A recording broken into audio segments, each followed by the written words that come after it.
आणि हे एवढी सगळी पात्रता एवढी पात्रता आमच्या सर्व शिक्षक बंधूमध्ये आहे. अरे जायले टीटी कायले लागते हे माहित नाही, हे आम्हाला म्हणतात क्वालिफाईड पाहिजे.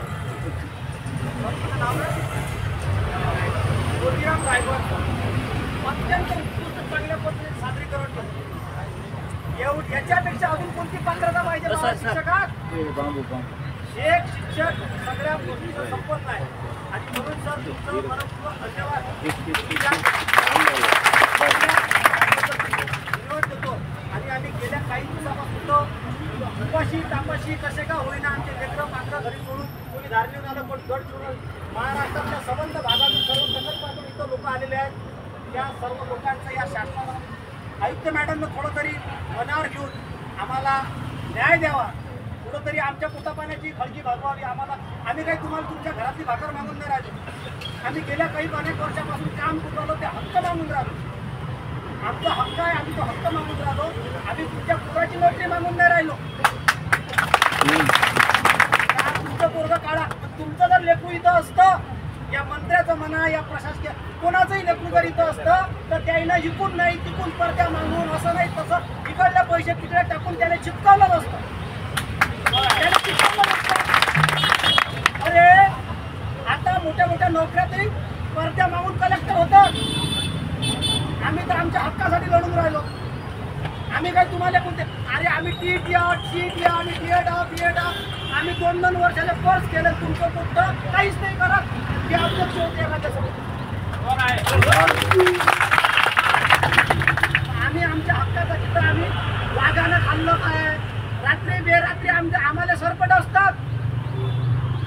आम्ही जेव्हा राहतो ना लाईन रात्री परमनंट आम्ही तो विषय घेत नाही, पण रोजंदारी कोण्या परिस्थितीत राहते कसा राहते अरे आम्हाला हलकाटासारखी वापरून भेटते.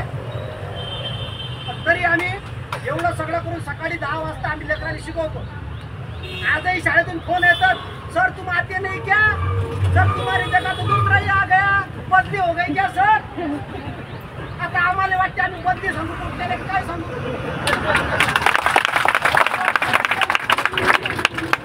आमच्या रोजंदारी शिक्षकांना रोज फोन येऊ राहिले, सर तुम आते नहीं क्या, सर तुम्हारी शिवा कमी नाही रहा. आणि आम्ही इथं भाकरी भेटते लाया खातो चिवडा खाऊ राहिलो. आणि हे सकाळी जातात जेवतात आणि दुपारी झोपही घेतात.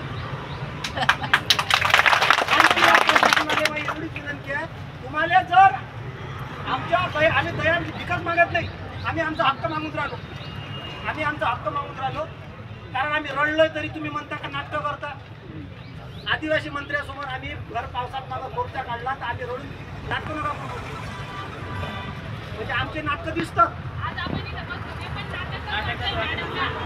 मॅडम म्हणतात नाटकं करून राहिले. आम्हाला नाटकं करायचे असते तर आम्ही असे सर सारखे आमच्या 26 जानेवारी येऊन पण आम्ही कसे नाटकं करतो.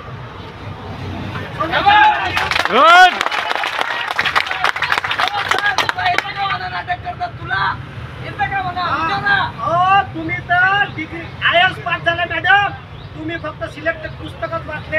आम्ही भूगोल कसा काढायला लागते नकाशा कसा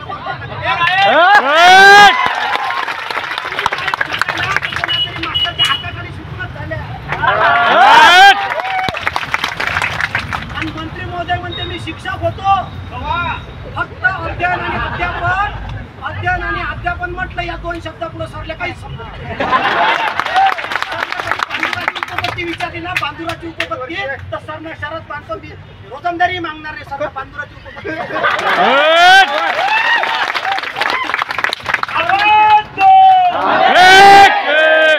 सर म्हणते मी शिक्षक होतो, अध्ययन आणि अध्यापन प्रक्रिया सुलभ करण्यासाठी आणि कंत्राटदारी PR काढून आणि सर मला सांगतो आदिवासी समाजातील सगळे आपल्या हे सिस्टीम कुठेतरी बंद झालं. टिकून काही घेतला काय सर तुम्ही, घेतला काय. आम्ही इथं मरून राहिलो ना सर. आम्ही रोज सकाळी उठलं कपडे घातले शर्ट केले जनगण मन केलं शाळेत हजर झालो का परमनंट नाही शिकवतो तेवढं आम्ही शिकवतो.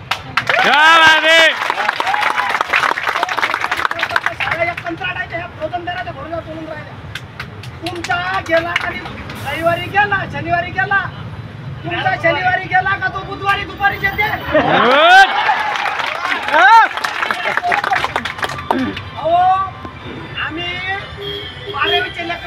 शिकवतो आई बस आई बरोबर आहे. आम्हाला गुणवत्ताधारक विद्यार्थी तयार करायचे आहे त्याच्यामुळं आम्हाला आम्ही तुमचे काय तुम्हाला आम्ही बनवतो ना सर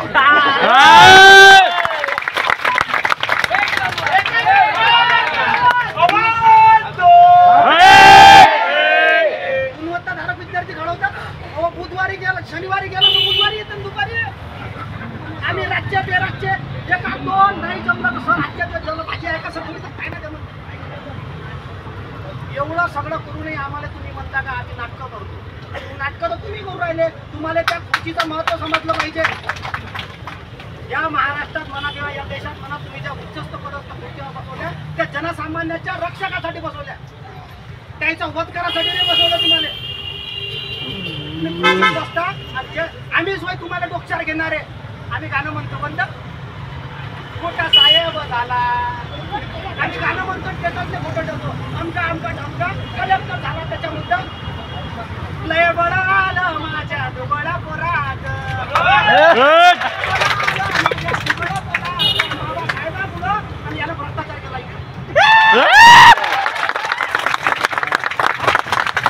आम्ही गाणं म्हणतो लय बळा आलं माझ्या दुबळा पोरात बाबासाहेबा मुलं आम्हाला अभिमान वाटते आमच्या घरापासून तुमचं कलेक्टर झालं सगळ्या गोष्टी आता काहीतरी प्रशासन बरोबर आणि 6 महिन्यात न्यूज येते फक्त 10,000 रुपयाची लाच घेताना आमच्या कलेक्टर आमच्या तहसीलदार सापडले